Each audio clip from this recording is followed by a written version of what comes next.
ಈ ಕೊರೋನಾ ಟೈಮಲ್ಲಿ ನನಗೆ ನಾಟಕ ಇರಲಿಲ್ಲ, ಯಾವುದೇ ಕಾರ್ಯಕ್ರಮಗಳಿರಲಿಲ್ಲ, ಮನೆಯಲ್ಲೇ ಇದ್ದೆ, ಸ್ವಲ್ಪ ಕಷ್ಟದಲ್ಲಿದ್ದೆ. ನನಗೆ ಮೊದಲಿಂದಾಗಿ ಪ್ರಕಾಶ್ ತುಮಿನಾಡ್ ಅವರು ಕಾಲ್ ಮಾಡಿದರು. ಯಾಕಂದರೆ ಆ ರೋಲು ಆ್ಯಕ್ಚುಲಿ ನನಗಿದ್ದದಲ್ಲ.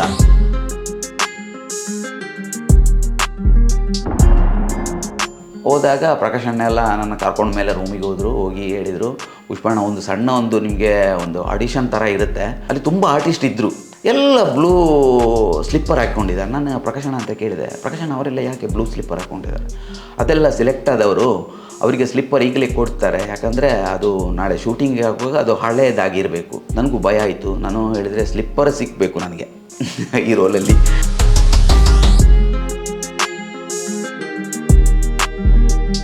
ಹಾಗೆ ಡೈಲಾಗ್ ಕೊಟ್ಟರು. ನಾನು ಅದೇ ಕಲಿತಾ ಇದ್ದೆ. ರಾತ್ರಿ ಬಂದರು, ರಿಷಬ್ ಅಣ್ಣ ಬಂದರು.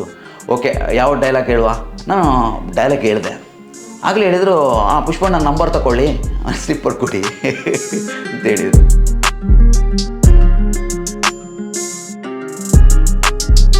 ನನ್ನ ಪಾತ್ರ ರಿಷಬ್ ಸರ್ ಒಟ್ಟಿಗೇ ಇರ್ತೀನಿ. ನಾನು ಒಂದು ಗ್ಯಾಂಗ್ ನಮ್ಮದು. ಕಾಂತಾರ ಸೆಟ್ಟಲ್ಲಿ ಹಾವುಗಳ ಉಪದ್ರ ಇತ್ತು ಜಾಸ್ತಿ. ಹಾವುಗಳು ಅಂದರೆ ಕಾಡು. ನಾನು ಜಿಂಕೆ ನೋಡಿದ್ದೀನಿ, ಕಡವೆ, ಕಾಡುಕೋಣ ಇದೆಲ್ಲ ನೋಡಿದ್ದೀನಿ. ಹುಲಿ ಇತ್ತು ಅಂತ ಹೇಳ್ತಾಯಿದ್ರು, ಕೆಲವು ಯಾರೋ ನೋಡಿದಾರಂತ. ನಾವೊಂದು ಕಡೆ ಶೂಟಿಂಗ್ ಹೋದಲ್ಲಿ ಹೇಳಿದರು, ಗಾಡಿಯಲ್ಲಿ ನಮ್ಮನ್ನಲ್ಲಿ ಕೂರಿಸಿ ಒಬ್ಬರು ಹೇಳಿದರು, ಯಾರು ಬಸ್ಸಿಂದ ಇಳಿಬೇಡಿ, ನಿನ್ನೆ ಇಲ್ಲಿ ಚಿರತೆ ಬಂದಿತ್ತಂತ. ಅಯ್ಯೋ, ಮತ್ತೆ ಬಸ್ಸಿಂದ ಇಳಿಯೋದಿಲ್ಲ, ಎಲ್ಲರೂ ಬಸ್ಸಲ್ಲೇ ಕೂತ್ಕೊಂಡಿದ್ದೀವಿ. ಟ್ರೇಲರ್ ನೋಡಿದಾಗ ನನಗೂ ಖುಷಿಯಾಯಿತು, ನಾನು ಇದ್ದೀನಿ ಟ್ರೇಲರಲ್ಲಿ ಅಂತೇಳಿ ಖುಷಿಯಾಯಿತು. ಒಂದು ಪಟಾಕಿ ಬಿಡೋ ಸೀನು ಬಂದಿದೆ, ಒಂದು 2 ಸೀನೇನೋ ನನಗೆ ಬಂದಿದೆ, ಖುಷಿಯಾಯಿತು.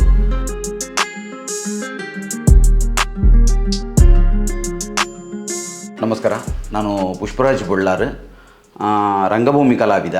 ನನ್ನ ಊರು ಮಂಜೇಶ್ವರ, ಉಪ್ಪಳದಲ್ಲಿ ಬೊಳ್ಳಾರ ಅನ್ನುವ ಒಂದು ಗ್ರಾಮದಲ್ಲಿ.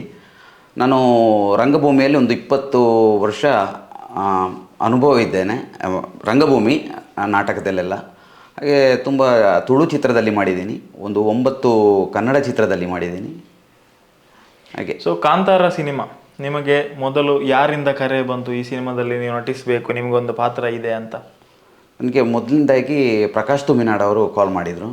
ಯಾಕಂದರೆ ಆ ರೋಲು ಆ್ಯಕ್ಚುಲಿ ನನಗಿದ್ದದಲ್ಲ, ಅಲ್ಲಿ ರೋಲು ಬೇರೊಬ್ಬರು ಆಗಿದ್ದರು. ಅದಕ್ಕೆ ಹೀಗೆ ನಾನು ಈ ಕೊರೋನಾ ಟೈಮಲ್ಲಿ ನನಗೆ ಯಾವುದೇ ಒಂದು ಇದಿರಲಿಲ್ಲ, ನಾಟಕ ಇರಲಿಲ್ಲ, ಯಾವುದೇ ಕಾರ್ಯಕ್ರಮಗಳಿರಲಿಲ್ಲ, ಮನೆಯಲ್ಲೇ ಇದ್ದೆ, ಸ್ವಲ್ಪ ಕಷ್ಟದಲ್ಲಿದ್ದೆ.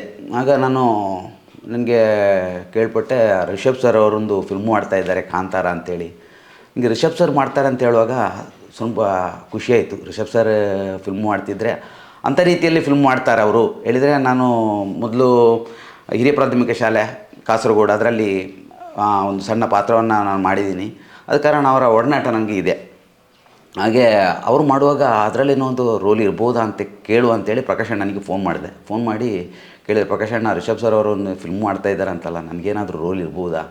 ಕೆಲಸ ಏನಿಲ್ಲ, ಮನೇಲೇ ಇದ್ದೀನಿ ಅಂತೇಳಿ. ಇಲ್ಲ ಪುಷ್ಪಣ್ಣ, ಅದಕ್ಕೆ ರೋಲ್ ಇಲ್ಲ, ಫಿಕ್ಸ್ ಆಗಿದೆ ಯಾರು ಅಂತೇಳಿ.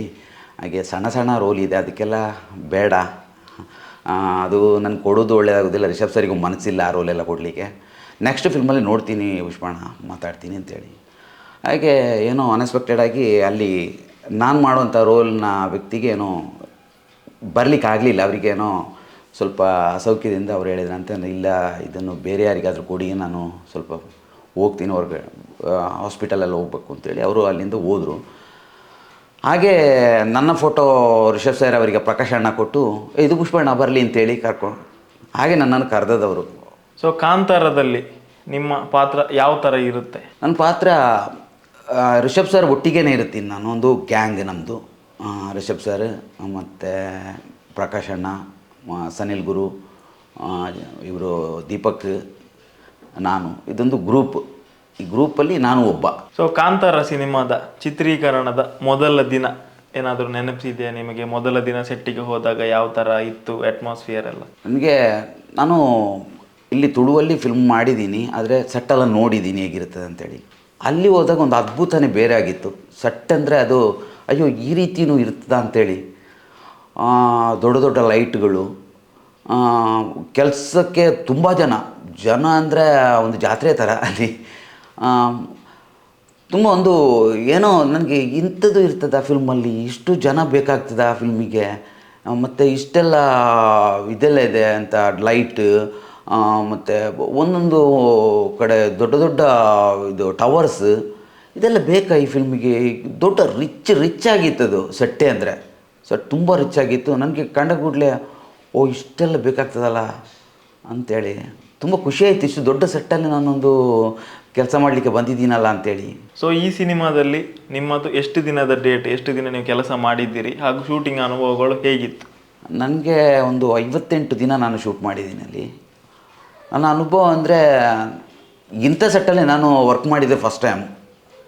ಅನುಭವ ಅಂದರೆ ರಿಷಬ್ ಶೆಟ್ಟಿ ಒಟ್ಟಿಗೆ ನಾನು ಅನುಭವನೇ ಬೇರೆ. ಹೇಳಿದರೆ ನನಗೆ ಮೊದಲಾಗಿ ಗೊತ್ತಿತ್ತು ಸರ್ಕಾರಿಯಲ್ಲಿ ಅವರು ಹೇಗೆ ಮಾಡ್ತಾರೆ. ಹಾಗೆ ಇದರಲ್ಲಿ ಒಂದು ಅನುಭವ ಬೇರೆಯೇ ಇತ್ತು ನನಗೆ. ಹೇಳಿದರೆ ಒಂದು ಕಾಡಲ್ಲಿ ಶೂಟಿಂಗ್, ಆ ಕಾಡು ಹೇಗಿರ್ಬೋದು ಅದು ನನಗೆ ಗೊತ್ತಿಲ್ಲ. ಅಲ್ಲಿ ಹೋದ ಕೂಡಲೇ ಗೊತ್ತಾದ, ಅಯ್ಯೋ ಕಾಡು ಇಷ್ಟು ದೊಡ್ಡ ಕಾಡು. ಕಾಡಿನ ಪಕ್ಕದಲ್ಲಿ ಅವರು ದೊಡ್ಡ ಸೆಟ್ ಹಾಕಿದ್ರು. ಒಂದು 10-15 ಮನೆ, ಅಂಗಡಿ, ಮತ್ತು ಕ್ಯಾಂಟೀನ್, ರೈಸ್ ಮಿಲ್, ಬೇರೆ ಬೇರೆ. ಅದೊಂದು ಕುಗ್ರಾಮ. ಅಲ್ಲಿ ಅವರು ಸೆಟ್ ಹಾಕಿ ಹೇಗೆ ಮಾಡಿದ್ದಾರೆ ಅಂದರೆ ಒಂದು ಸಣ್ಣ ಒಂದು ವಿಲೇಜ್ ಥರನೇ ಮಾಡಿದ್ದಾರೆ ಅವರು. ಅಲ್ಲಿ ಹೋಗುವಾಗ ಇಲ್ಲಿ ಜನವಾಸ ಇದ್ದಾರೆ ಅನ್ನೋ ಥರನೇ ಇತ್ತು ಅಲ್ಲಿ. ಆ ಏರಿಯಾ ನೋಡಿದರೆ ಎಲ್ಲ ಲೈಟ್ ಕಂಬ, ಅದರಲ್ಲಿ ಉರಿಯುವಂಥ ಬಲ್ಬುಗಳು, ಏನೋ ಒಂದು ಹಳ್ಳಿಗೆ ಬಂದ ರೀತಿ ನಮಗೆ ಫೀಲ್ ಆಗ್ತಾಯಿತ್ತು ಅಲ್ಲಿ. ಏನೋ ಒಂದು ಅದ್ಭುತ ಒಂದು ಸೆಟ್ ಅವ್ರದ್ದು. ಮನೆಗಳಾಗಿರಲಿ, ಮನೆಗಳು ಅಷ್ಟೇ ನ್ಯಾಚುರಲ್ ಮನೆಗಳು, ಹಂಚಾಕಿದ ಮನೆ, ಸಣ್ಣ ಸಣ್ಣ ಮನೆಗಳು. ಏನೋ ಒಂದು ಬ್ಯೂಟಿಫುಲ್ ಆಗಿತ್ತು ಆ ಏರಿಯಾ. ಕಾಡಿನ ಮಧ್ಯದಲ್ಲಿ ಒಂದು ವಿಲೇಜ್ ಇದ್ದರೆ ಹೇಗೆ ಇರುತ್ತದೆ ಅನ್ನೋದು ಫೀಲ್ ಆಗ್ತಾಯಿತ್ತು ಅಲ್ಲಿ. ಈಗ ನಾನು ಕೇಳ್ಪಟ್ಟೆ ಏನಂತ ಹೇಳಿದರೆ ಮೇಯ್ನ್ ರೋಡಿಂದ ತುಂಬ ಒಳಗಡೆ ಹೋಗಬೇಕಿತ್ತು ಸೆಟ್ಟಿಗೆ ಅಂತ. ನೀವು ಎಷ್ಟು ಗಂಟೆ ಮೊದಲು ಪ್ರಿಪೇರ್ ಆಗ್ತಾ ಇದ್ರಿ ಹೋಗಲಿಕ್ಕೆ? ನಮಗೆ 5 ಗಂಟೆಗೆ ಕಾಲ್ ಬರ್ತದೆ. ನಾವು ಕುಂದಾಪುರದಲ್ಲಿ ರೂಮಲ್ಲಿ ಇದ್ದಿದ್ದು. ಅಲ್ಲಿಗೆ 5 ಗಂಟೆಗೆ ಫೋನ್ ಬರ್ತದೆ, ಕೆಳಗಡೆ ಗಾಡಿ ಬಂದಿದೆ ಬನ್ನಿ ಅಂತೇಳಿ. ಕಾರುಗಳು, ನಾವೆಲ್ಲ ಕಲಾವಿದರು ಹೋಗುವಂಥ, ಟೆಕ್ನಿಷಿಯನ್ ಹೋಗುವಂಥ ಕಾರುಗಳು ಸಾಲಾಗಿ ಹೋಗ್ತಾ ಇದ್ವಿ. ಒಂದು 10-35 ಕಾರುಗಳು ಸಾಲಾಗಿ ಕಾಡಿನ ಹತ್ರ ಹೋಗಬೇಕಾದ್ರೆ ಅದು ನೋಡೋದೇ ಬೇರೆ ಮಜಾ. ಲೈಟ್ ಹಾಕ್ಕೊಂಡು, ಕತ್ಲೆ ಇರ್ತದೆ, ಲೈಟ್ ಹಾಕ್ಕೊಂಡು ಆ ಲೈಟ್ ಕಾಣೋದು, ಅದೆಲ್ಲ ಆ ಯೂಟರ್ನೆಲ್ಲ ನೋಡುವಾಗ ತುಂಬ ಚೆನ್ನಾಗಿರುತ್ತೆ. ಕೆಳಗೆ ನೋಡುವಾಗ ನಮ್ಮ ಗಾಡಿಯೆಲ್ಲ ಬರ್ತಾಯಿದೆ. ಅದೇ ಅಲ್ಲಿ ಆ ಸೆಟ್ಟಲ್ಲಿ ಎಲ್ಲ ಕಲಾವಿದರು ಒಂದು ಬೇರೆ ಬೇರೆ, ನಾವು ನೆನೆಸಿರ್ತೇವೆ ಯಾರ್ಯಾರೋ ಬೇರೆ ಬೇರೆ ಊರಿಂದ ಬಂದಿರ್ತಾರೆ, ಅವರ ಬಿಹೇವ್ ಎಲ್ಲ ಹೇಗಿರ್ತದೆ ಅಂತ. ಇಲ್ಲ, ಅದೊಂದು ಕುಟುಂಬ ಥರ ಇತ್ತು. ಅಲ್ಲ, ಅಷ್ಟೊಂದು ಜೂನಿಯರ್ ಆರ್ಟಿಸ್ಟ್ ಸಾಧಾರಣ ಒಂದು 200-250 ಜನ ಯಾವಾಗಲೂ ಇರ್ತಾಯಿದ್ರು. ಜೂನಿಯರ್ ಆರ್ಟಿಸ್ಟ್, ಕಲಾವಿದರು ಬೇರೆ, ಟೆಕ್ನಿಷಿಯನ್ ಬೇರೆ, ಟೋಟ್ಲಾಗಿ ಒಂದು 300-350 ಜನ ಇರ್ತಾಯಿದ್ವಿ ಅಲ್ಲಿ ಆ ಏರಿಯಲ್ಲಿ. ಆದರೆ ನಮಗೆ ಭಯ ಇತ್ತು. ಹೇಳಿದರೆ ಎಲ್ಲೆಲ್ಲಿಂದ ಬಂದವರು, ನಮಗೆ ಪರಿಚಯ ಇಲ್ಲ, ಅವರ ಬಿಹೇವ್ ಎಲ್ಲ ಹೇಗಿರುತ್ತೆ ಅಂತ. ಬಟ್ ಆಗಲ್ಲ, ಅಲ್ಲಿ ಎಲ್ಲ ಒಂದು ಕುಟುಂಬ ಥರ ಇದ್ವಿ. ಯಾರು ಬೇಕಿದ್ರೂ ಮಾತಾಡ್ತಾಯಿದ್ರು ಬಂದು, ಏನಣ್ಣ ಊಟ ಆಯಿತಾ, ಅದೊಂದು ಏನೋ ಒಂದು ಸಂಬಂಧಿಕರು ಮಾತಾಡೋ ಥರ. ಅಷ್ಟು ಜಾಲಿಯಾಗಿದ್ವಿ ಆ ಸೆಟ್ಟಲ್ಲಿ ನಾವು. ಮತ್ತು ರಿಷಬ್ ಸರ್ ಅಂತೂ ಹೇಳೋದು ಬೇಡ. ಅವರು ಎಷ್ಟು ಫ್ರೆಂಡ್ಲಿ ಅಂದರೆ ತುಂಬ ಫ್ರೆಂಡ್ಲಿ. ಅವರು ಜೋಕ್ ಮಾಡಿಕೊಂಡು ಮಾತಾಡಿಕೊಂಡು, ಅವ್ರದ್ದು ವಿಶೇಷತೆ ಏನಂದರೆ ಅವರಿಗೆ ಒಂದು ಎನರ್ಜಿ ಅಂದರೆ ಏನೋ ಒಂದು ಎನರ್ಜಿಯಪ್ಪ ಅವ್ರದ್ದು. ನಿಜವಾಗಿ ನನ್ನ ದೃಷ್ಟಿ ನಿಜವಾಗಿ ತಾಗಬಾರ್ದು ಅವರಿಗೆ. ಯಾಕಂದರೆ ಬೆಳಿಗ್ಗೆ ಒಂದು 5 ಗಂಟೆಗೆ ನಮಗಿಂತ ಮೊದಲು ಹೋಗಿ ಅಲ್ಲಿರ್ತಾರೆ ಸೆಟ್ಟಲ್ಲಿ. ನಾವು ಹೋಗ್ಬೇಕಾದ್ರೆ ಸೆಟ್ಟಲ್ಲಿ ಇರ್ತಾರೆ ಅವರು. ಇದೇ ಫಿಲ್ಮಿನ ಬಗ್ಗೆ ಡಿಸ್ಕಷನ್ ಮಾಡ್ತಾಯಿರ್ತಾರೆ. ಹೋದ್ಮೇಲೆ ಹೇಗೆ ಎನರ್ಜಿಯಲ್ಲಿರ್ತಾರ, ಅದೇ ಎಂಡ್ ಫಿಲ್ಮು ಪ್ಯಾಕಪ್ ಆಗೋ ತನಕ ಅದೇ ಎನರ್ಜಿಯಲ್ಲಿರ್ತಾರೆ. ಅದು ಏನು ಅಂತ ಗೊತ್ತಿಲ್ಲ. ಮೋಸ್ಟ್ಲಿ ಈ ಫಿಲ್ಮಿನ ಬಗ್ಗೆ, ಆ ಫಿಲ್ಮು ಈಗೇನೇ ಆಗಬೇಕು, ಈ ಫಿಲ್ಮಿನ ಬಗ್ಗೆ ಅಷ್ಟು ಅವರು ತಗೊಂಡಿದ್ದಾರೆ. ಹೇಳಿದರೆ ಅಷ್ಟು ಖುಷಿಯಿಂದ ಮಾಡ್ತಾಯಿದ್ರು ಆ ಫಿಲ್ಮನ್ನು. ಆದ ಕಾರಣ ಅವರಿಗೆ ಆ ಎನರ್ಜಿ ಇತ್ತು ಅಂತ ನನ್ನೊಂದು ಅನಿಸಿಕೆ. ಯಾಕಂದರೆ ಒಂದು ಪ್ರೀತಿಯಲ್ಲಿ ಒಂದು ಫಿಲ್ಮನ್ನು ಮಾಡುವಾಗ ಅವರಿಗೆ ಆಯಾಸ ಅನ್ನೋದು ಇರೋದಿಲ್ಲ ಅಂತೆ. ಹಾಗೆ ಈ ಫಿಲ್ಮನ್ನು ಅಷ್ಟು ಪ್ರೀತಿಯಿಂದ ಮಾಡಿದ್ದಾರೆ ಅಂತ ಅದರಲ್ಲೇ ಗೊತ್ತಾಗ್ತಾಯಿತ್ತು. ಎನರ್ಜಿ ಅಂದರೆ ಏನೋ ಜೋಕ್ಸ್ ಮಾತಾಡಿಕೊಂಡು, ಶೂಟ್ ಸ್ಟಾರ್ಟ್ ಆಗುವಾಗ ಸ್ವಲ್ಪ ಸ್ಟ್ರಿಕ್ಟ್ ಇರ್ತಾರೆ, ಅದು ಮಾಡಿ ಇದು ಮಾಡಿ. ಮತ್ತು ಅವರು ಒಂದು ರೋಲು ಒಬ್ಬನಿಗೆ ಬರೆಯುವಾಗ ಈ ರೋಲು ಹೀಗೇನೇ ಬರಬೇಕು ಅಂತ ಅವರಲ್ಲಿ ಇರ್ತದೆ. ಒಂದು ಸ್ಕ್ರಿಪ್ಟ್ ಬರೆಯುವಾಗ ಇಂಥ ರೋಲು ಈ ಥರನೇ ಇರಬೇಕು, ಈ ಥರನೇ ಆ್ಯಕ್ಟಿಂಗ್ ಮಾಡಬೇಕು ಅಂತ ಇರ್ತದೆ ಅವರಿಗೆ. ಅದು ನಾವು ಕ್ಯಾಮರಾ ಮುಂದೆ ಹೋಗುವಾಗ ಅವರಿಗೆ ಆ ರೀತಿ ಬರಲಿಲ್ಲ ಅಂದರೆ ಇಲ್ಲ, ಟೇಕಿನ ಮೇಲೆ ಟೇಕು ತಗೊಳ್ತಾ ಇರ್ತಾರೆ ಅವರು. ಅದಕ್ಕೆ ಒಂದು ಬೇರೆ ಸಾಕು ಅಂತೇಳಿ ಬಿಡೋರಲ್ಲ, ಅದರಲ್ಲಿ ರಾಜಿನೇ ಇಲ್ಲ ಅವರು. ಇಲ್ಲ ಅದು ಆ ರೀತಿಯೇ ಬರಬೇಕು, ನನ್ನ ತಲೆಯಲ್ಲಿ ಈ ರೀತಿ ಬರಬೇಕು ಅಂತೇಳಿ ನಾನು ಬರೆದದ್ದು, ಅದು ಆ ರೀತಿಯೇ ಬರಬೇಕು ಅನ್ನೋ ಒಂದು ಹಠ. ಆ ಹಠದಲ್ಲೇ ಅವರು ಶೂಟಿಂಗ್ ಮಾಡ್ತಾಯಿದ್ರು. ಒಂದು ಕಲಾವಿದನನ್ನು ಅವರು ಬೈದಿದ್ದನ್ನು ಕಂಡಿಲ್ಲ, ಯಾವ ಒಬ್ಬ ಕಲಾವಿದನನ್ನು ಬೈದಿದ್ದನ್ನು ಕಂಡಿಲ್ಲ. ಕೋಪ ಬರುತ್ತೆ, ಕೋಪ ಇಷ್ಟು ಜನ ಇರುವಾಗ ಕೋಪ ಬರೋದು ಸಹಜ. ಒಂದೊಂದು ಕಲಾವಿದ ಏನಾದರೂ ಒಂದು ತಪ್ಪು ಮಾಡಿದರೆ ಕೋಪ, ಮಾತ್ರ ಆ ಕೋಪನ ತೋರಿಸ್ತಾ ಇರಲಿಲ್ಲ ಪಾಪ. ಮಿಂಗ್ಲಾಕ್ಕೊಂಡು ಏನಣ್ಣ ಈಗ ಮಾಡೋಣ ಹಾಗೆ ಮಾಡು, ಅದೊಂದು ಜಾಲಿ ಟೈಪಲ್ಲ, ಅದು ನಮಗೂ ಒಂದು ಹುಮ್ಮಸ್ ಕೊಡ್ತಾಯಿತ್ತು. ಅವರೊಂದು ಈಗ ಹೇಳ್ತಾರಲ್ಲ ಯಾಕೆ ಮಾಡಬಾರ್ದು ನಾವು ಅಂತೇಳಿ, ಒಂದು ಇಂಟ್ರೆಸ್ಟಿಂಗ್ ಆಗಿತ್ತು ಆ ಸೆಟ್ಟು. ಎಲ್ಲ ಕಲಾವಿದರು, ದೊಡ್ಡ ದೊಡ್ಡ ಕಲಾವಿದರಿದ್ದರು. ಕಿಶೋರಣ್ಣ ಇದ್ದರು, ಅಚ್ಯುತ್ ಸರ್ ಇದ್ದರು, ಇವರು ನಮ್ಮ ಪ್ರಮೋದಣ್ಣ ಇದ್ದರು. ಇವರೆಲ್ಲ ಎಷ್ಟು ಮಿಂಗಿಲಾಗಿದ್ದರೆ ಅಂದರೆ, ನಾವೇನು ದೊಡ್ಡ ದೊಡ್ಡ ಲೆಜೆಂಡ್ ಆ್ಯಕ್ಟ್ರ್ ಅವರು, ಅವರೊಂದಿಗೆಲ್ಲ ನಾವು ಹೇಗೆ ಮಿಂಗಿಲಾಗ್ತೀವಿ ಅಂತೇಳಿ ಒಂದು ಭಯ ಇರ್ತಿತ್ತು. ಹೇಳಿದರೆ ಈ ಕಿಶೋರಣ್ಣಂದು ಒಂದು ಬೇರೆಯೇ ಲೆವೆಲ್ ಅವರು ನಾವು ಫಿಲ್ಮಲ್ಲಿ ನೋಡಿದ್ದು ಅವರನ್ನು ಒಂದು ರೌಡಿ ಶೇಪಲ್ಲಿ ನೋಡಿದ್ದು, ಎಂಥ ವಿಲನ್ ಶೇಪಲ್ಲಿ ನೋಡಿದ್ದು. ಬಟ್ ಅವರ ವ್ಯಕ್ತಿತ್ವ ಬೇರೆಯೇ. ಅಲ್ಲಿ ನಾವೇ ಆಶ್ಚರ್ಯ, ಅಲ್ಲಿಯ ಇವರು ಫಿಲ್ಮಲ್ಲಿ ಈ ರೀತಿ ಮಾಡ್ತಾರೆ, ಏನು ಸಾಧು ಸ್ವಭಾವ ಅವರು, ನಮ್ಮೊಂದಿಗೇ ಇರ್ತಾಯಿದ್ರು ಅವರು. ಎಷ್ಟು ಸಿಂಪಲ್ ಮನುಷ್ಯ ಅಂದರೆ ನಮ್ಮೊಟ್ಟಿಗೇ. ಅವರಿಗೆ ಕಾರ್ ಕೊಡ್ತಾಯಿದ್ರು ಸೆಟ್ಟಿಂದ ಹೊರಗಡೆ ಬರಲಿಕ್ಕೆ, ಇಲ್ಲಿಗೆ ರೂಮಿಗೆ ಬರಲಿಕ್ಕೆ. ಬಟ್ ಅವ್ರು ಬರ್ತಾಯಿದ್ದು ನಮ್ಮ ಟಿ ಟಿಯಲ್ಲಿ. ಯಾಕಂದರೆ ನಮ್ಮ ಟಿ ಟಿಯಲ್ಲಿ ಒಂದು 18 ಜನ ಇದ್ದೀವಿ. ನಾವು ಸಂಜೆ ಪ್ಯಾಕಪ್ ಆದ ಕೂಡಲೇ ಟಿ ಟಿಯಲ್ಲಿ ಕೂತ್ಕೊಂಡು ಒಂದು 2 ಗಂಟೆ ಜರ್ನಿ ಇದೆಯಲ್ಲ, ಅಂತ್ಯಾಕ್ಷರ ಎಲ್ಲ ಆಡ್ಕೊಂಡು ಬರೋದು. ಅದು ರಿಷಬ್ ಸರಿಗೆ ಗೊತ್ತು. ನಿಮ್ಮ ಟಿ ಟಿಯಲ್ಲಿ ಭಾರಿ ಜಾಲಿ ಅಂತ ಹೋಗುವಾಗ. ಗೊತ್ತಾಗ್ತದೆ ನಿಮ್ಮದೇ ಒಂದು ಗ್ರೂಪೆಲ್ಲ ಆಗಿದೆ ಅಂತೆ. ನಮ್ಮದೇ ಒಂದು ಈ 18 ಜನರ ಒಂದು ಗ್ರೂಪೆಲ್ಲ ಮಾಡ್ಕೊಂಡು, ವಾಟ್ಸಪ್ ಗ್ರೂಪೆಲ್ಲ ಮಾಡಿಕೊಂಡು ಸುಮ್ಮನೆ ಗಮ್ಮತ್ತು ಮಾತಾಡ್ಕೊಂಡಿರ್ತೀವಿ. ಕಿಶೋರ್ ಸರ್ ಬಂದಮೇಲೆ ಅವ್ರಿಗೆ ಗೊತ್ತಾಯಿತು, ಇವರು ಟಿ ಟಿಯಲ್ಲಿ ಹೋಗ್ತಾ ಇದ್ದಾರೆ, ಹೋಗುವಾಗ ಅಂತ್ಯಾಕ್ಷರ ಎಲ್ಲ ಆಡ್ಕೊಂಡು ಹೋಗ್ತಾರೆ ಅಂತೇಳಿ, ಜಾಲಿಯಲ್ಲಿ ಹೋಗ್ತಾರೆ ಅಂತೇಳಿ. ಮತ್ತು ಒಂದು ದಿವಸ ನಾವು ಇದಕ್ಕೆ ಟಿ ಟಿಗೆ ಹೋಗ್ಬೇಕಾದ್ರೆ ಇವರು ಕಾರನ್ನು ಹಿಂದ್ಗಡೆ ಇಟ್ಟು ನಮ್ಮ ಟಿ ಟಿಯಲ್ಲಿ ಹೋಗ್ತಾ ಇದ್ದಾರೆ. ಯಾಕೆ ಅಲ್ಲ, 2 ಗಂಟೆ ನಾವು ಅಂತ್ಯಾಕ್ಷರ ಆಡ್ಕೊಂಡು ಹೋಗುವ ಅಂಥೇಳಿ. ಮತ್ತು ಅವರು ನಮ್ಮ ಟಿ ಟಿಯಲ್ಲೇ ಬರೋದು. ಏನೋ ಒಂದು ಅವರೆಲ್ಲ ದೊಡ್ಡ ದೊಡ್ಡ ಆ್ಯಕ್ಟ್ರ್ ಅಲ್ಲ, ಅವರು ಬಂದರು ಟಿ ಟಿಗೆ ಬಂದರು ಅಂದರೆ ನಮಗೇನೋ ಒಂದು ಖುಷಿ. ಟಿ ಟಿಗೆ ಬರ್ತಾರೆ, ಅವರು ಅಂತ್ಯಾಕ್ಷರಿ ಆಡ್ತಾರೆ. ನಮ್ಮೊಟ್ಟಿಗೆ ಒಂದು ಫ್ರೆಂಡ್ಲಿ ಆಗಿದ್ದವರು ಅವರು. ಮತ್ತು ಒಂದು ಶಿಸ್ತಿನ ಮನುಷ್ಯ. ಕಿಶೋರ್ ಸರ್ ಅವನು ನಾನು ತುಂಬ ಕಲಿತೆ ನಿಜವಾಗಿಯೂ. ಶಿಸ್ತಿನ ಮನುಷ್ಯ. ಒಂದು ಯಾರಾದರೂ ಒಂದು ಲೋಟ ಚಹಾ ಕುಡಿದು ಅಲ್ಲಿ ಎಲ್ಲಾದರೂ ಬಿಸಾಕಿದರೆ ಅವರೇ ಹೋಗಿ ಹೆಕ್ಕಿ ಡಸ್ಟ್ಬಿನ್ನಿಗೆ ಹಾಕೋರು, ಅಂಥ ಒಂದು ಮನುಷ್ಯ. ಅಯ್ಯೋ ಇಂಥವ್ರು ಇದ್ದಾರೆ ಫಿಲ್ಮಲ್ಲಿ. ನಾವೆಲ್ಲ ಫಿಲ್ಮ್ ಅಂದರೆ ದೊಡ್ಡ ದೊಡ್ಡ ಆ್ಯಕ್ಟ್ರನ್ನು ನೋಡಿದ್ದು ಸ್ವಲ್ಪ ಹೀಗೆ ಗತ್ತಲ್ಲಿ ಕೂತ್ಕೊಂಡವ್ರನ್ನು ಮಾತ್ರ. ಇಂಥವ್ರು ಇದ್ದಾರಾ, ಎಂಥ ಮನುಷ್ಯ ಇವರು ಅಂತೇಳಿ ನಾನು ತುಂಬ ಕಲ್ತಿದ್ದೀನಿ ಕಿಶೋರಣ್ಣನವರಿಂದ. ನಮ್ಮೊಟ್ಟಿಗೆ ಇರ್ತಾರೆ, ನಮ್ಮ ರೂಮ್ವರೆಗೆ ಬರ್ತಾರೆ, ಮತ್ತು ಅವರ ಕಾರ್ ಹಿಂದ್ಗಡೆ ಇರ್ತದೆ, ಅಲ್ಲಿಂದ ಹತ್ಕೊಂಡು ಅವ್ರ ರೂಮಿಗೆ ಹೋಗ್ತಾರೆ. ಅಂಥ ಸಟ್ಟಲ್ಲಿದ್ದು ಎಲ್ಲರೂ ಅಲ್ಲಿ ಲೈಟ್ ಬಾಯಿಂದ ಹಿಡಿದು ಎಲ್ಲ ಟೆಕ್ನಿಷಿಯನು, ಆರ್ಟ್ ಮತ್ತು ಕಾಸ್ಟ್ಯೂಮರ್ ರಾಮಣ್ಣ, ಎಲ್ಲರೂ ಒಂದು ಫ್ರೆಂಡ್ ಥರ ಇದ್ದೀವಿ ಅಲ್ಲಿ. ಅದೊಂದು ವಿಲೇಜ್ ಅಂದರೆ ನಮ್ಮ ಊರ ಥರನೇ ಆಗಿತ್ತು. ಸೊ ನಿಮ್ಮ ಪಾತ್ರದ ತಯಾರಿಕೆ ಏನಾದರೂ ಇತ್ತಂದರೆ, ಈ ತುಂಬ ಸಮಯದ ಮುಂದೆ ಕೆಲವರಿಗೆ ಹೇಳಿರ್ತಾರೆ ನಿಮ್ಮ ಪಾತ್ರ ಈ ಥರ ಇರುತ್ತೆ, ನೀವು ಅದಕ್ಕೋಸ್ಕರ ಏನಾದರೂ ತಯಾರು ಮಾಡ್ಕೊಳ್ಳಿ ಅಂತ, ಯಾವ ಥರ? ನನಗೆ ಹೇಳಿದರೆ, ನಾನು ಅನ್ಎಕ್ಸ್ಪೆಕ್ಟೆಡ್ ಆಗಿ ನನಗೆ ಸಿಕ್ಕಿದಂಥ ರೋಲ್ ಇದು. ನನ್ನನ್ನು ಬರಲಿಕ್ಕೆ ಹೇಳಿದರು. ಒಂದಿನ ಶನಿವಾರ ನನಗೆ ಇವರು ಪ್ರಕಾಶಣ್ಣ ಫೋನ್ ಮಾಡಿದರು, ಪುಷ್ಪಣ್ಣ ಈಗಲೇ ಹೊರಡಬೇಕು, ಹೆಮ್ಮಾಡಿಗೆ ಬರಬೇಕು ಕುಂದಾಪುರಕ್ಕೆ ಅಂತೇಳಿ. ನಾನು ಹೇಳಿದೆ, ನಾನು ಕೆಲಸ ಇಲ್ಲ, ಹೀಗೆ ನನ್ನ ಫ್ರೆಂಡ್ಸ್ ಅವ್ರ ಹತ್ರ ಹೇಳುವಾಗ ಹೇಳಿದರು, ಇಲ್ಲ ಪುಷ್ಪಣ್ಣ, ನಾವು ಕಾಸರಗೋಡಿಗೆ ಒಂದು ದೇವಸ್ಥಾನ ಇದೆ ಮಾಡೆಕಾವು ಅಂತೇಳಿ, ಅಲ್ಲಿಗೂ ಹೋಗಿ ಅಲ್ಲಿ ಒಂದು ಪೂಜೆ ಕೊಟ್ಟು ಬರುವ ಹೇಳಿದರೆ ಎಲ್ಲ ಕಷ್ಟ ಪರಿಹಾರ ಆಗುತ್ತೆ ಅಂತೇಳಿ. ಆದಿತ್ಯವಾರ ಹೋಗೋದು ಅಂತೇಳಿ ನಾವೆಲ್ಲ ಡಿಸೈಡ್ ಮಾಡಿದ್ದೀವಿ, ಕಾರೆಲ್ಲ ಬುಕ್ ಮಾಡಿದ್ದೀವಿ. ಶನಿವಾರ ಈಗಲೇ ಬರಬೇಕು ಅಂತ ಹೇಳುವಾಗ ನಾನು ಇವ್ರ ಹತ್ರ, ನಮ್ಮ ಪ್ರಕಾಶಣ್ಣನ ಹತ್ರ ಹೇಳಿದೆ, ಪ್ರಕಾಶಣ್ಣ ನಾನು ನಾಳೆ ದೇವಸ್ಥಾನಕ್ಕೆ ಹೊರಟಿದ್ದೀನಿ, ಅದನ್ನು ಹೋಗ್ತೀನಿ ಅಂತ ಹೇಳಿದ ಮೇಲೆ ಅದನ್ನು ಬಿಟ್ಟು ಬರಲಿಕ್ಕೆ ನನಗೆ ಅಷ್ಟು ಮನಸ್ಸಿಲ್ಲ, ನಾನು ಹೋಗಿ ಬರಲ್ಲ, ಸಂಡೇ ನಾನು ಬರಲ್ಲ ಅಂತೇಳಿ. ಆಗಲೇ ರಿಷಬ್ ಸರಿಗೆ ಅವ್ರು ಕೇಳಿದರು, ಪುಷ್ಪಣ್ಣ ಹೀಗೆ ದೇವಸ್ಥಾನಕ್ಕೆ ಹೋಗ್ತಾರಂತೆ, ನಾಳೆ ಬಂದರೆ ಸಾಕು. ಆ ದೇವಸ್ಥಾನಕ್ಕೆಲ್ಲ ಹೋಗಿ ಬರಲಿ ಪರವಾಗಿಲ್ಲ, ನಾಳೆ ಮಧ್ಯಾಹ್ನ ಇಲ್ಲಿಗೆ ಬಂದರೆ ಸಾಕು ಅಂತೇಳಿ.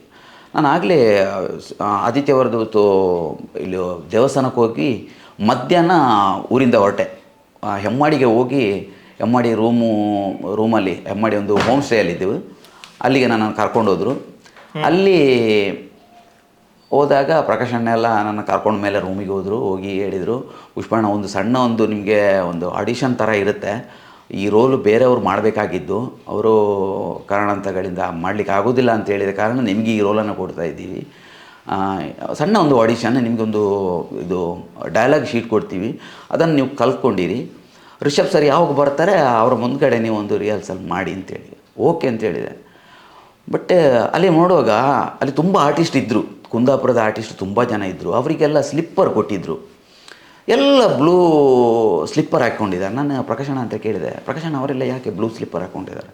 ಅದೆಲ್ಲ ಸೆಲೆಕ್ಟ್ ಆದವರು ಅವರಿಗೆ ಸ್ಲಿಪ್ಪರ್ ಈಗಲೇ ಕೊಡ್ತಾರೆ, ಯಾಕಂದರೆ ಅದು ನಾಳೆ ಶೂಟಿಂಗ್ಗೆ ಆಗುವಾಗ ಅದು ಹಳೇದಾಗಿರಬೇಕು, ಅದಕ್ಕೆ ಬೇಕಾಗಿ ಈಗಲೇ ಅವರು ಸೆಲೆಕ್ಟ್ ಆದವರಿಗೆಲ್ಲ ಸ್ಲಿಪ್ಪರ್ ಕೊಡ್ತೀವಿ ಅಂತೇಳಿ.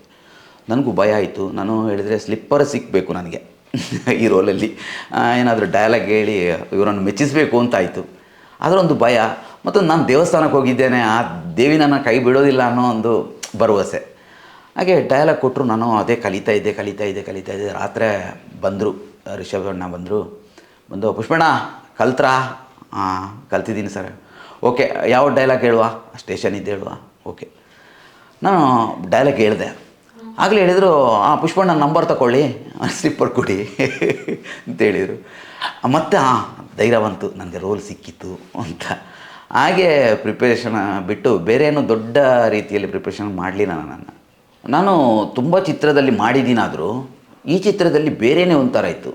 ನಾನು ಫಸ್ಟ್ ಶೂಟಿಂಗ್ ನಿಂತಾಗ ಕ್ಯಾಮರಾಮ್ಯಾನ್ ಅರವಿಂದ್ ಕಶ್ಯಪ, ಒಳ್ಳೆ ಒಂದು ಕ್ಯಾಮ್ರಾಮ್ಯಾನ್.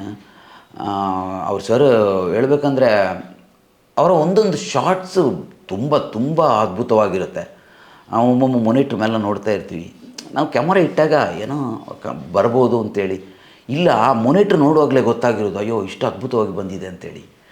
ಮತ್ತು ಆ ಸೆಟ್ಟಲ್ಲಿ ಕೆಲಸ ಮಾಡೋರು ಒಂದು ಬೇರೆಯೇ ರೀತಿ, ಈ ಕ್ಯಾಮರಾ ಸೆಟ್ ಮಾಡೋರಾಗಲಿ, ಲೈಟ್ ನಾನು ನಿಂತಿದ್ದು ಒಂದು ಟೈಮ್ ನೋಡಲಿಲ್ಲ. ಯಾರೋ ಈ ಕೆಲಸದಲ್ಲಿರೋರು, ಟೆಕ್ನಿಕ್ ವರ್ಕ್ ಆಗಿರಲಿ, ಲೈಟ್ ಬಾಯ್ ಆಗಿರಲಿ, ನಾನು ನಿಂತಿದ್ದು ಒಮ್ಮಳು ನೋಡಲಿಲ್ಲ. ಓಡ್ತಾ ಇರ್ತಾರೆ ಪಾಪ. ಆ ಲೈಟ್, ಒಂದೊಂದು ಲೈಟ್ ಎಷ್ಟು ಭಾರ ಇದೆ ಅಂದರೆ ಇಬ್ಬಿಬ್ಬರು ಎತ್ತಬೇಕು. ಅಂತಂಥ ಭಾರ ಲೈಟನ್ನು ದೊಡ್ಡ ಟವರ್ಸ್ ಅದರ ಮೇಲೆ ಕೊಂಡೋಗಿ ಕಟ್ಟಬೇಕು. ಅಂಥ ಲೈಟ್ಸ್ಗಳು ನಾವು ನೋಡಿದಲ್ಲಿ. ಸೆಟ್ ಅಂದರೆ ಅದ್ಭುತ ಸೆಟ್. ಅಲ್ಲಿ ವರ್ಕರ್ಸ್ ಹೇಗಿದ್ರೆ ಅಂದರೆ ನನಗೆ ಸಂಬಳ ಕೊಡ್ತಾರೆ ಅನ್ನೋ ರೀತಿಯಲ್ಲಿ ದುಡಿತಾ ಇರಲಿಲ್ಲ ಅವರು. ಈ ಫಿಲ್ಮು ಇದು ನಂದು, ನಾನು ಮಾಡ್ತಾಯಿರೋ ಫಿಲ್ಮು ಅನ್ನೋ ಇದಿತ್ತು ಅವ್ರ ಮನಸ್ಸಲ್ಲಿ.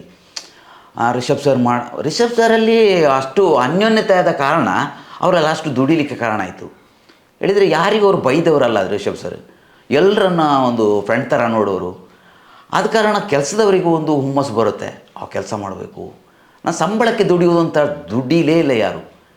ಅದು ಏನೋ ಒಂದು ನನ್ನ ಫಿಲ್ಮು, ನಾನು ಮಾಡೋ ಫಿಲ್ಮು ಅಂತೇಳಿ ದುಡಿತಾಯಿದ್ರು. ಓಡ್ಕೊಂಡೇ ಇರೋರು. ಎಲ್ಲಿವರೆಗೆ ಅಂದರೆ ಸ್ಮೋಕ್ ಹಾಕೋ ಭಾರತ ಅನ್ನೋರು. ನಾನು ನೋಡ್ತಾ ಇರ್ತೀನಿ, ಯಾವಾಗ ನೋಡಿ ಅಲ್ಲಿ ಸ್ಮೋಕ್ ಬರಲಿಲ್ಲ, ಓಡ್ತಾ ಇರ್ತಾರೆ 4 ಜನ. ನಮಗೆ ನೋಡುವಾಗಲೇ ಬೇಸರ ಆಗ್ತಾಯಿತ್ತು, ಅಯ್ಯೋ ಇಲ್ಲಿಂದ ಹೋಗಿ ನಾವು ಖಂಡಿತ ಅಂತ ಕೆಲಸ ಮಾಡಲಿಕ್ಕಿಲ್ಲ. ಅಲ್ಲಿ ಓಡೋಕ್ಕಾಗೋದಿಲ್ಲ, ಕಾಡು ಮಧ್ಯೆ ದೊಡ್ಡ ಕಲ್ಲುಗಳು, ಆ ಕಾಲಿನ ಮೇಲೆ ಓಡಬೇಕು, ಸ್ಕಿಡ್ ಆಗುತ್ತೆ, ಬೇರೆ ಮಳೆ ಬಂದು ಜಾರ್ತಾ ಇರ್ತದೆ. ಆದರೂ ಪಾಪ ಆ ಕಾಡಲ್ಲಿ ಓಡ್ತಾ ಕೆಲಸ ಮಾಡ್ತಾ ಇರ್ತಾರೆ. ಅದೊಂದು ಇದೇ ಬೇರೆ, ನೋಡೋದೇ ಖುಷಿ ಬೇರೆ. ಇವರು ಇಷ್ಟು ಹಾರ್ಡಾಗಿ ಕೆಲಸ ಮಾಡ್ತಾರಲ್ವ. ಅದಕ್ಕೆಲ್ಲ ಕಾರಣ ರಿಷಬ್ ಸರ್. ಹೇಳಿದರೆ ಅವರನ್ನೆಲ್ಲ ಆ ರೀತಿಯಲ್ಲಿ ಇಟ್ಕೊಂಡಿದ್ದಾರೆ ರಿಷಬ್ ಸರ್. ಸರ್, ಈಗ ಟ್ರೈಲರ್ ನೋಡಿದಾಗ ನೀವು ರಿಷಬ್ ಶೆಟ್ಟಿ ಹಾಗೂ ಗೆಳೆಯರ ಆ ಒಂದು ತಂಡದಲ್ಲಿ ಇರ್ತೀರ. ಈಗ ಸಾಧಾರಣವಾಗಿ ಒಂದು ಅಟ್ಮಾಸ್ಫಿಯರ್ ಕ್ರಿಯೇಟ್ ಆಗಬೇಕಲ್ವ. ಈಗ ಫ್ರೆಂಡ್ಸ್ ಅಂತ ಹೇಳಿದರೆ ನೀವೆಲ್ಲ ಫ್ರೆಂಡ್ಸು ಅಂತ, ಆ ಒಂದು ತಯಾರಿ ಹೇಗಿತ್ತು? ನೀವು ಪ್ರಕಾಶಣ್ಣ, ಶನಿಲ್ ಗುರು, ರಿಷಬ್ ಶೆಟ್ಟಿ ಎಲ್ಲ ಫ್ರೆಂಡ್ಸ್ ಅನ್ನೋ ಆ ಒಂದು ಅಟ್ಮಾಸ್ಫಿಯರ್ ಸ್ಟಾರ್ಟ್ ಆಗಿದ್ದು ಹೇಗೆ ಅಲ್ಲಿ? ಇಲ್ಲ, ಅದು ಶೂಟಿಂಗಲ್ಲಿ ಫ್ರೆಂಡ್ಸ್ ನಾವೆಲ್ಲ ಒಟ್ಟಿಗೆ ಒಂದು ಗ್ಯಾಂಗ್ ಅಂತ ಹೇಳಿದರು. ಆಗ ಪ್ರಕಾಶಣ್ಣನ ಹತ್ರ ನನಗೊಂದು ಖುಷಿ, ನಾನು ರಿಷಬ್ ಸರ್ ಅವರೊಂದಿಗೆ ಒಟ್ಟಿಗೆ ಇರ್ತೀನಿ ಅಂತ ಅನ್ನೋ ಒಂದು ಇದಿತ್ತು, ಖುಷಿ ಇತ್ತು ನನಗೆ. ಹಾಗೆ ಅವರು ಅಷ್ಟೇ, ಒಬ್ಬ ಬೇರೆ, ಇವರು ಸ್ವಲ್ಪ ಮೇಜರ್ ಅಂತೇಳಿ ಇಲ್ಲ, ನಾನು ಒಬ್ಬ ಆ್ಯಕ್ಟ್ ಅಂತೇಳಿ ನನ್ನನ್ನು ಒಟ್ಟಿಗೆ ಸೇರಿಸ್ಕೊಂಡು ಏನಾದರೂ ಡೈಲಾಗ್ ಇದ್ದರೆ ನನ್ನಲ್ಲೂ ಹೇಳ್ಕೊಂಡು ಆಗ ಖುಷಿಯಾಗಿ ನಮ್ಮೊಟ್ಟಿಗೆ ಇರ್ತಾಯಿದ್ರು ರಿಷಬ್ ಸರ್. ಪ್ರಕಾಶಣ್ಣ ಮತ್ತು ಇವರು ಸನಿಲ್ ಗುರು ತುಂಬ ಸಪೋರ್ಟ್ ಮಾಡೋರು ನನಗೆ. ಪುಷ್ಪಣ್ಣ ಈಗ ಮಾಡಿ, ಏನಾದರೂ ಎಕ್ಸ್ಟ್ರಾ ಡೈಲಾಗ್ ಇದ್ದರೆ ಅವರೇ ಹೇಳಿಕೊಡೋರು. ಪುಷ್ಪಣ್ಣ ಇದು ಹೇಳಿ ಚೆನ್ನಾಗಿರುತ್ತೆ. ರಿಷಬ್ ಸರ್ ಅಷ್ಟೇ, ಏನಾದರೂ ನಾವು ಶೂಟಿಂಗ್ ಮಾಡುವಾಗ ನಮ್ಗೆ ಏನಾದರೂ ಎಕ್ಸ್ಟ್ರಾ ಡೈಲಾಗ್, ಏನಾದರೂ ಪಂಚಿಂಗ್, ಕಾಮಿಡಿ ಆದ ಕಾರಣ ಪಂಚಿಂಗ್ ಡೈಲಾಗ್ ಏನಾದರೂ ಸಿಕ್ಕಿದರೆ ಅದು ನಾವು ಹೇಳ್ತೀವಿ, ಚೆನ್ನಾಗಿದ್ದರೆ ಪುಷ್ಪಣ್ಣ ಹೇಳಿ ಅದು ಒಳ್ಳೆಯದೆ ಅಂತ ಹೇಳೋರು, ಅವರು ಸಪೋರ್ಟ್ ಮಾಡೋರು ಅವರು ರಿಷಭಣ್ಣ. ಹಾಗೆ ಸೆಟ್ಟಲ್ಲಿ ನಮ್ಮ ಗ್ರೂಪ್ ಅಂದರೆ ಇದೆ, ರಿಷಭಣ್ಣ, ನಾನು, ಸನಿಲ್ ಗುರು, ಪ್ರಕಾಶ್, ಇವರು ದೀಪಕ್, ಈ 5 ಜನ ಗ್ರೂಪು ನಾವು ಮಾತಾಡ್ಕೊಂಡೇ ಮಾಡ್ತಾಯಿರೋದು. ಪುಷ್ಪಣ್ಣ ನೀವು ಮುಂದೆ ಹೋಗಿ, ಇಲ್ಲ ನೀವು ಹಿಂದ್ಗಡೆ ಇರಿ, ಏನಾದರೂ ಒಂದು ಮಾತಾಡ್ಕೊಂಡೇ ಶೂಟಿಂಗ್ಗೆ ರೆಡಿ ಆಗ್ತಾ ಇರೋದು. ಸೊ ಇಷ್ಟು ದಿನ ಕೆಲಸ ಮಾಡಿದ್ರಿ ಕಾಂತಾರ ಸಿನಿಮಾದಲ್ಲಿ, ಒಂದು ವಿಶೇಷ ಅನುಭವ ಯಾವುದಾದ್ರೂ ಒಂದು ತುಂಬ ನೆನಪಿಗೆ ಬರುತ್ತೆ, ಈ ಒಂದು ಘಟನೆಯನ್ನು ಮರೀಲಿಕ್ಕೆ ಆಗೋದಿಲ್ಲ ಕಾಂತಾರ ಸೆಟ್ಟಲ್ಲಿ ನಡೆದಿದ್ದು ಅಂತ ಹೇಳಿದರೆ ಯಾವುದು? ಕಾಂತಾರ ಸೆಟ್ಟಲ್ಲಿ ಹಾವುಗಳು ಉಪದ್ರ ಇತ್ತು ಜಾಸ್ತಿ. ಹಾವುಗಳು ಅಂದರೆ ಕಾಡು ಪ್ರಾಣಿಗಳೆಲ್ಲ ತುಂಬ ಇತ್ತಂತೆ. ನಾನು ನೋಡಲಿಲ್ಲ. ನಾನು ಜಿಂಕೆ ನೋಡಿದ್ದೀನಿ, ಕಡವೆ, ಕಾಡುಕೋಣ ಇದೆಲ್ಲ ನೋಡಿದ್ದೀನಿ. ಹುಲಿ ಇತ್ತು ಅಂತ ಹೇಳ್ತಾಯಿದ್ರು ಕೆಲವು, ಯಾರೋ ನೋಡಿದಾರಂತ. ನಾನು ನೋಡಲಿಲ್ಲ. ಚಿರತೆ ಇತ್ತಂತೆ. ನಾವೊಂದು ಕಡೆ ಶೂಟಿಂಗ್ ಹೋದಲ್ಲಿ ಹೇಳಿದರು, ಗಾಡಿಯಲ್ಲಿ ನಮ್ಮನ್ನಲ್ಲಿ ಕೂರಿಸಿ ಒಂದು 4 ಜನ ಬೇರೆ ಶೂಟಿಂಗ್ಗೆ ಅಲ್ಲೇ ಸ್ವಲ್ಪ ಹತ್ರಕ್ಕೆ ಹೋಗಿದ್ದರು. ಆಗ ನಾವು ಬಸ್ಸಿಂದ ಎಲ್ಲ ಇಳಿಬೇಕಾದ್ರೆ ಒಬ್ಬರು ಹೇಳಿದರು, ಯಾರು ಬಸ್ಸಿಂದ ಇಳಿಬೇಡಿ, ನಿನ್ನೆ ಇಲ್ಲಿ ಚಿರತೆ ಬಂದಿತ್ತಂತ. ಅಯ್ಯೋ ಮತ್ತೆ ಬಸ್ಸಿಂದ ಇಳಿಯೋದಿಲ್ಲ, ಎಲ್ಲರೂ ಬಸ್ಸಲ್ಲೇ ಕೂತ್ಕೊಂಡಿದ್ದೀವಿ. ಅದೊಂದು ಹಾವುಗಳು ತುಂಬ ಇರ್ತಿತ್ತು. ಮತ್ತು ಈ ಹಾವುಗಳನ್ನು ನಮಗೆಲ್ಲ ಶೂ ಹಾಕ್ಲಿಕ್ಕೆ ಆಗೋದಿಲ್ಲ, ಈ ದೊಡ್ಡ ಬುಟ್ ಶೂ ಇದೆಯಲ್ಲ ಅದು. ಅಲ್ಲಿ ವರ್ಕರ್ಸ್ನವರಿಗೆಲ್ಲ ಲೈಟ್ ಬಾಯ್ ಅವರಿಗೆ ಎಲ್ಲ ಶೂ ಕೊಟ್ಟಿದ್ದರು. ನಮಗೆಲ್ಲ ಶೂಟಿಂಗ್ ಇದ್ದ ಕಾರಣ ನಮಗೆ ಸ್ಲಿಪ್ಪರೇ. ನಮಗೆ ಆ ಕಡೆ ಈ ಕಡೆ ಹೋಗಲಿಕ್ಕೆ ಭಯ. ಹೇಳಿದರೆ ಸ್ಲಿಪ್ಪರಿಗೆ ಹಾವು ಏನು ಮಾಡ್ತದೆ ಅಂತ ಹೇಳಲಿಕ್ಕೆ ಆಗೋದಿಲ್ಲ. ಶೂ ಆದರೆ ಮೇಲೆ ತನಕ ಇರ್ತದೆ. ಅದೊಂದು ಮರೆಯಲಾಗದ ಘಟನೆಗಳು ಅಲ್ಲಿ. ತುಂಬ ಹಾವುಗಳು, ಪ್ರಾಣಿಗಳು. ಒಂದು ಕಾಡು ಅಂತ ಹೇಳುವಾಗ ಏನೆಲ್ಲ ಇರ್ಬೋದು ಅಂತ ನೀವು ಯೂಸ್ಕೊಳ್ಳಿ. ಶೂಟಿಂಗ್ ಸಮಯದಲ್ಲಿ ನಮ್ಗೆ ಹೇಳಿದರೆ ಅಲ್ಲಲ್ಲಿ ಮನೆಗಳು, ತುಂಬ ಮನೆಗಳು. ನಾವೊಂದು 10-18 ಜನ ಈ ಕೇರಿ ಮಂದಿಗಳು ಅಂತೇಳಿ ವಾಟ್ಸಪ್ ಗ್ರೂಪೇ ಮಾಡ್ಕೊಂಡಿದ್ದೀವಿ ನಾವು. ಅಷ್ಟು ಅನ್ಯೋನ್ಯತೆ. ಯಾರು ಮಾನಸಿ ಸುಧೀರ್ ಆಗಿರಲಿ, ಪ್ರತಿಮಾ ಆಗಿರಲಿ, ತುಂಬ ದೀಪಕ್ ರೈ ಮತ್ತು ರಘುವಣ್ಣ, ಮೈಮ್ ರಾಮದಾಸ್, ತುಂಬ 10-18 ಜನ ಇದ್ದೀವಿ ನಾವು. ನಮಗೆ ಶೂಟಿಂಗ್ ಇಲ್ಲದ ಟೈಮಲ್ಲಿ ಒಂದು ಮನೆಯಲ್ಲಿ ಕೂತ್ಕೊಂಡು ಹರಟೆ ಹೊಡಿತಾ ಇರ್ತೀವಿ. ಹರಟೆ ಅಂದರೆ ಯಾವ ಕಥೆಗಳು ಹೇಳ್ಕೊಂಡು, ಜೋಕ್ಸ್ ಮಾಡಿಕೊಂಡು, ನಕ್ಕೊಂಡು. ರಿಷಬ್ ಸರಿಗೆ ಗೊತ್ತು ಇವ್ರದ್ದೊಂದು ಗ್ರೂಪು ಬೇರೆಯೇ ಆಗಿದೆ. ಏನೋ ಗ್ರೂಪ್ ಅಂದರೆ ಆಗಲ್ಲ, ತುಂಬ ಜೋಕ್ಸ್ ಮಾಡುವಂಥ ಗ್ರೂಪುಗಳು ನಮ್ಮದು. ನಮ್ಮೊಟ್ಟಿಗೆ ಕಿಶೋರ್ ಸರ್ ಸೇರೋದು. ಈ ಕಿಶೋರ್ ಸರ್ ಎಲ್ಲಿದ್ದರೂ ಅವರಿಗೆ ಶೂಟಿಂಗ್ ಇಲ್ಲ ಅಂದರೆ ಮೆಲ್ಲ ಬಂದು ನಮ್ಮ ಗ್ರೂಪ್ ಒಟ್ಟಿಗೆ ಸೇರ್ತಾರೆ. ಅವರು ಬಂದ ಕೂಡಲೇ ಸ್ವಲ್ಪ ಎನರ್ಜಿ ಜಾಸ್ತಿ ನಮಗೆ. ಏನಾದರೂ ಒಂದು ಜೋಕ್ಸ್ ಹೇಳ್ಕೊಂಡು, ಅವರು ಜೋಕ್ಸ್ ಹೇಳ್ಕೊಂಡು ಖುಷಿಯಾಗಿರ್ತೀವಿ. ಊಟ ಟೈಮಲ್ಲಿ ನಾವು ಹೋದರೆ ಕೆಳಗಡೆ ಊಟ ಒಂದು ಟೆಂಟ್ ಹಾಕಿರ್ತಾರೆ. ಒಳ್ಳೊಳ್ಳೆ ಫುಡ್ಡುಗಳು. ಇದು ಒಂಬಳೆ ಬ್ಯಾನರ್ಸ್ ಅಂದರೆ ಹೇಳಲೇಬೇಕು ಅಂತಿಲ್ಲ. KGF ನೋಡಿದವರು ಗೊತ್ತು ಅದು ಎಂಥ ಬ್ಯಾನರ್ ಅಂತೇಳಿ. ಫುಡ್ಡು ಒಳ್ಳೊಳ್ಳೆ ಫುಡ್ಡುಗಳು ಕಲಾವಿದರಿಗೆ. ಅದು ಫುಡ್ಡಲ್ಲಿ ಅವನಿಗೆ ಬೇರೆ ಇವನಿಗೆ ಬೇರೆ ಅಂತಿಲ್ಲ, ತಾರತಮ್ಯ ಇಲ್ಲ. ಎಲ್ರಿಗೂ ಒಂದೇ ರೀತಿಯ ಫುಡ್ಡುಗಳು ಎಲ್ಲ. ಅಲ್ಲಿ ಸಣ್ಣ ಕಲಾವಿದ ಆಗಿರಲಿ, ಟೆಕ್ನಿಷಿಯನ್ಗೆ ಆಗಿರಲಿ ಒಂದೇ ಫುಡ್. ಅವರಿಗೇನೋ ದೊಡ್ಡ ಕಲಾವಿದರಿಗೆ ಯಾವ ಫುಡ್ ಕೊಡ್ತೀರಾ ಅದೇ ಫುಡ್ಡನ್ನು ನಮಗೂ ಕೊಡ್ತಾಯಿದ್ರು, ಟೆಕ್ನಿಷಿಯನ್ ಎಲ್ರಿಗೂ ಕೊಡ್ತಾಯಿದ್ರು. ತಾರತಮ್ಯ ಅನ್ನೋದೇ ಇರಲಿಲ್ಲ ಅಂಥ ಒಂದು ಸೆಟ್. ಹೊಂಬಾಳೆ ಬ್ಯಾನರ್ಸ್ ಅಂತ ಹೇಳುವಾಗ ಗೊತ್ತೇ ಇದೆ, KGF ಫಿಲ್ಮು ಮಾಡಿದಂಥ ದೊಡ್ಡ ಬ್ಯಾನರ್. ಅದರಲ್ಲಿ ಮಾಡೋದಂದರೆ ತುಂಬ ಭಯ ಇತ್ತು, ಹೇಗಿರ್ತದಪ್ಪ ಅಂಥೇಳಿ. ಬಟ್ ಹಾಗೇನಿಲ್ಲ, ಒಳ್ಳೆ ರೀತಿಯಲ್ಲಿ ನೋಡಿಕೊಂಡ್ರು ನಮ್ಮನ್ನು KGF ಇದು ಹೊಂಬಾಳೆ ಬ್ಯಾನರ್ಸ್. ನಮಗೆ ಸೆಟ್ಟಲ್ಲಿ ಇವರು ರಿಷಭಣ್ಣ ಎಷ್ಟು ಜಾಲಿಯಾಗಿರ್ತಾರೆ ಅಂದರೆ, ನಮ್ಮ ಸೆಟ್ಟಲ್ಲಿ ಒಬ್ಬರು 7 ಕೋಟಿ ಅಂತ ಒಬ್ಬರು ಇದ್ದಾರೆ, ಲೈಟ್ ವರ್ಕರ್. ಅವರನ್ನು ಯಾರು ಅಂತ ಯಾರಿಗೂ ಗೊತ್ತಿಲ್ಲ, ಈ 7 ಕೋಟಿ ಅಂದರೆ ಯಾರು ಅಂತೇಳಿ. ಎಲ್ಲರೂ ಕರೆಯೋರು, 7 ಕೋಟಿ ಫ್ಯಾನ್ ಲೆಫ್ಟ್. ಅವರು ಎಲ್ಲಿ ಟವರ್ ಮೇಲೆ ಇರ್ತಾರೆ, ಫ್ಯಾನ್ ಲೆಫ್ಟ್, ಫ್ಯಾನ್ ರೈಟ್, ಇದೇ ಹೇಳ್ತಾ ಇದ್ದಾರೆ. 7 ಕೋಟಿ ಅಂದರೆ ಯಾರು ಅಂತ ಗೊತ್ತಿಲ್ಲ. ಈ ರಿಷಭಣ್ಣನಿಗೆ ಗೊತ್ತಿಲ್ಲ ಈ 7 ಕೋಟಿ ಅಂದರೆ ಯಾರು. ಹಾಗೆ ಒಂದಿನ ರಿಷಭಣ್ಣ ಊಟದ ಸಮಯದಲ್ಲಿ ಇವರನ್ನು ಕರೆದ್ರು, ಆ 7 ಕೋಟಿ ಯಾರೋ ಕರೆಸು ಅಂತೇಳಿ. ಬಂದರು, 7 ಕೋಟಿ ಬಂದರು. ಸರ್ ಏನೋ ಕರೆಸಿದ್ರಂತೆ. ಯಾರು? ಅದೇ ಸರ್ ನಾನು 7 ಕೋಟಿ. ಓ ಈಗ ಮೇಲಿಂದ ಕೆಳಗಡೆ ನೋಡಿದರು. ಏನಿಲ್ಲ ಹೋಗು. ಅಲ್ಲ ಕರೆಸಿದ್ರಂತೆ. ಅಲ್ಲ 7 ಕೋಟಿ ಅಂದರೆ ಯಾರು ಅಂತ ನೋಡಬೇಕಿತ್ತಷ್ಟೇ, ಹೋಗು ಅಂತೇಳಿ. ಅದೇ ಒಂದು ಜಾಲಿಯಾಗಿರ್ತಿದ್ರು. 7 ಕೋಟಿನ ನೋಡಬೇಕಿತ್ತು ಅವರಿಗೆ, ಅಷ್ಟೇ ಕರೆಸಿದರು. ಟ್ರೇಲರ್ ನೋಡಿದಾಗ ನನಗೂ ಖುಷಿಯಾಯಿತು. ನಾನು ಇದ್ದೀನಿ ಟ್ರೇಲರಲ್ಲಿ ಅಂಥೇಳಿ ಖುಷಿಯಾಯಿತು. ಒಂದು ಪಟಾಕಿ ವಿಡಿಯೋ ಸೀನು ಬಂದಿದೆ, ಒಂದು 2 ಸೀನೇನೋ ನಂದು ಬಂದಿದೆ, ನನಗೆ ಖುಷಿಯಾಯಿತು.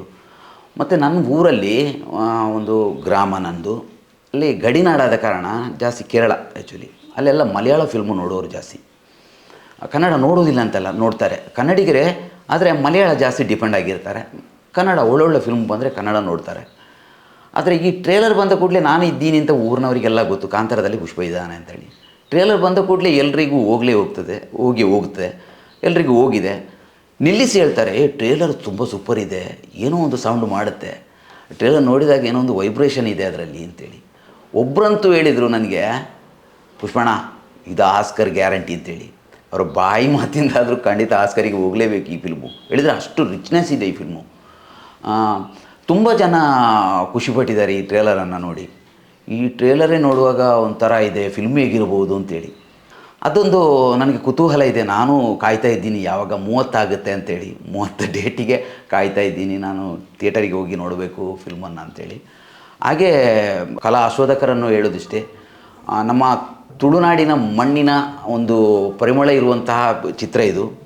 ಮತ್ತು ಎಲ್ಲರೂ ಕರ್ನಾಟಕ ಆಲ್ ಓವರ್ ನೋಡಬೇಕಾದಂತಹ ಫಿಲ್ಮು, ಇದನ್ನು ಎಲ್ಲರೂ ನೋಡಬೇಕು.